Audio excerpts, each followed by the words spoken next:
برنامه اطلاعاتی امروز از تلویزیون آسیای مرکزی منظور شماست. حالا برایتان سرخط مهمترین خبرهای روز را پیشکش می‌نماییم. امامعلی رحمان به نشست سازمان پیمان امنیتی دستچه جمعی به شهر مسکو سفر کرد. شرکت تاوکو به خاطر حل مشکلات اقتصادی خود از حکومت تاجیکستان طلب کرده است. اخراج تاجیکانی که در پردازگاه چلیابینسک اقامت داشتند. تاجیکستان از نظر توسعه انسانی باز هم در رتبه‌های پایانی قرار گرفت. در شهر مسکو چاره‌بینی بخشیده به 10 سالگی صدای تاجیکان برگزار گردید.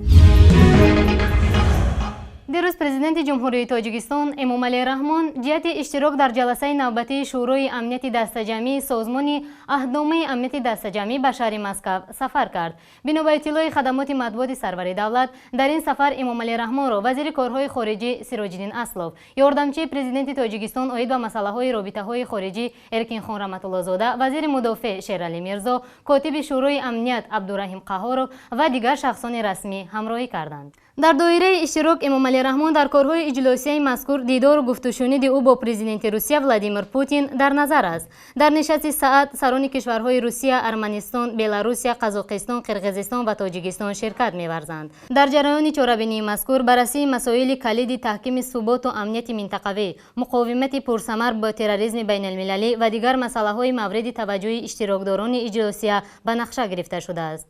خود همین روز در مسکو تحت ریاست وزیر کارهای خارجی جمهوری ارمنستان ادوارد نالباندیان جلسه شورای وزیران کارهای خارجی ساعت برگزار گردید. در جریان آن رهبر اداره‌های سیاست خارجی مسائل روزنامه اجلاسی پیشرو شورای امنیت دسته جمعی را بررسی می‌نمایند. شرکت تاوکو به خاطر حل مشکلات اقتصادی خود از حکومت تاجیکستان کارکرد کان‌های کنچاج و چولبای واقع در ناحیه عینی را به ذخیره 32 تن طلا درخواست کرده و حکومت کشور این درخواست را پذیرفت. ایگور ساتاروف سخنگوی تاوکو روز 21 دکبر به رادیوی آزادی گفت قرار آماده کردن مجوز کارکرد دو کان مدنی مفصول به کنچاج و چولبایی ناحیه عینی به تصویب رسیده است و این کان‌ها از طرف تاوکو مورد بهره برداری قرار خواهند گرفت.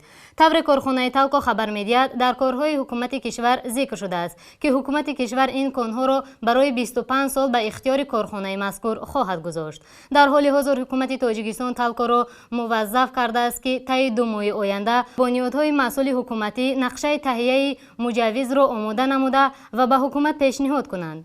جناب ساتاروف گفت فعلا تاوکو توانی به تنها کارکرد اشتراک این کان‌های بزرگ مدنی را ندارد و برای جلب سرمایه‌گذاران تلاش خواهد کرد. کان‌های کنچاج و چولبایی در ناحیه عینی دارای معدن‌های مهم از جمله طلا، نقره، سیما و دیگر انواع معدنی بوده. تنها ذخیره طلای آنها بیش از 32 تن ارزیابی می‌شود. ریاست خدمات مهاجرت چلیابینسک از اخراج 22 مهاجر تاجیک از قلمرو روسیه خبر داده است که بیشتر آنها در پرتابگاه شهر اقامت دارند.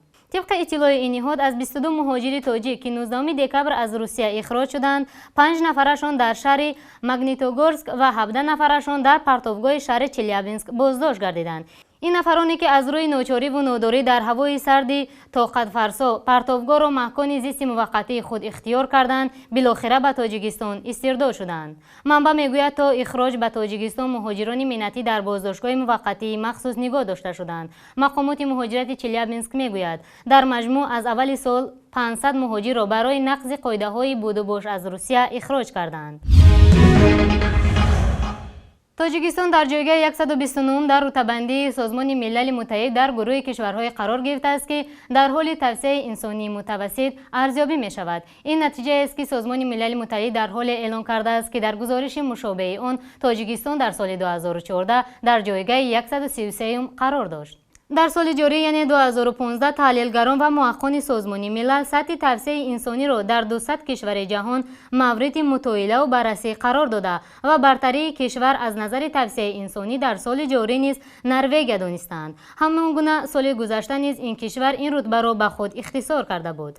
بعد از نروژ 10 کشور پیشرفته دنیا در این نظر در ریتینگ سازمان ملل کشورهای بهترین برای توسعه منابع انسانی به شمار آمدند که آنها ترتیب استرالیا، شویساریا، دانیا، نیدرلندیا، ایرلندیا، آلمان، ایالات متحده آمریکا، کانادا، زلاندیای نو و سینگاپور می باشند. روسیه و بلاروس رتبه 50 را مشترکانه کسب کردند و اوکراین در رتبه 81، گرجستان رتبه 76 و ارمنستان رتبه 85 را صاحب گشتند. اما از بین کشورهای آسیای میانه بالاترین رتبه را کشور قزاقستان با کسب رتبه 56 و پایانترین رتبه را کشور تاجیکستان با 129 از آن خود نمودند. باعث نگرانی است که بین کشورهای آسیای میانه تاجیکستان در رده‌بندی همیشه جای آخر را کسب می‌کند. شام 18 دکبر در کتابخانه عمومی ملی با نام نکراسوف در شهر مسکو چهاره‌بینی بخشیده به 10 سالگی روزنامه صدای تاجیکان برگزار گردید. این چهاره‌بینی با سخنرانی سفیر فوق‌العاده و مختار جمهوری تاجیکستان در فدراسیون روسیه امام‌الدین ستاروف افتتاح شد.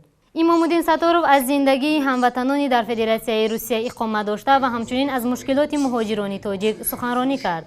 در این چهاره‌بینی نواری را به اشتراکداران پیشکش کردند که در آن نوار خدمت و کوشش و غیرت والنتیران برای آزادی و هرچی بیشتر و خوبتر شدن وضع زندگی مهاجران نشان داده شد. همچنین از جانب راهبر کتابخانه به مؤسسه نشریه صدای تاجیکان کرامت شریفوف تحفه‌ها و افتخارنامه‌ها تقدیم شد. در انجام کرامت شریفوف به آنها اظهار سپاس کرده و از کارمندان کتابخانه نکراسوف برای مهمان‌نوازی و اشتراک آنها در فستیوال منتداری نمود. 2005 год 8 сентября, на следующий день День независимости Таджикистана.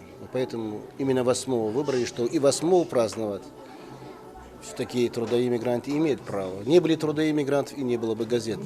В этот же день мы дали именно сигнал, именно начался старт, что будет у трудовых мигрантов не только газета, не будет как сильная организация, общественная организация движения трудовых мигрантов. Помимо этого у них уже будет как главное оружие это ТВ, ТТЕ, телевидение таджикские трудовые мигранты. Что это такое телевидение? Это интернет, телевидение.